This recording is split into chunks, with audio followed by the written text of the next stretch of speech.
আসানসোলের লালা এবং বিনয় মিশ্রর কয়লা কেলেঙ্কারি, সেই হাওলার 20 কোটি টাকা গোয়া নির্বাচনে তৃণমূল কংগ্রেসের হয়ে খরচ করেছিল।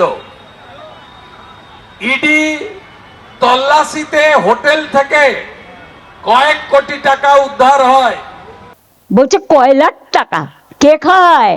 অমিত শাহ খায়, হোম মিনিস্টার। কি করে খায়? গদ্দারের থ্রুতে টাকা দেয়। সাথে আছে এক জগন্নাথ, একদম রেজিস্টার্ড লায়ার। উনি 6 বছর ধরে আমার বিরুদ্ধে মিথ্যা কথা বলেছেন, একটাও প্রমাণ করতে পারেননি। আজকেরটা আমি সিরিয়াসলি নিয়েছি। আমি লয়ার নোটিশ দেব, 72 ঘন্টার পরে ডিফেমেশন মামলা করব। আর শুভেন্দু অধিকারীর থ্রুতে টাকা যায় অমিত শাহর কাছে। শুনুন, আপনাদের ভাগ্য ভালো এখনো যে আমি চেয়ারে আছি বলে না ওই পেন ড্রাইভ গুলো বাইরে বের করে দিই না। বেশি লাগালে কিন্তু বলে দিচ্ছি, আমার কাছে সব পেন ড্রাইভ করা আছে, আমি কিন্তু ভান্ডা ফাঁস করে দেবো।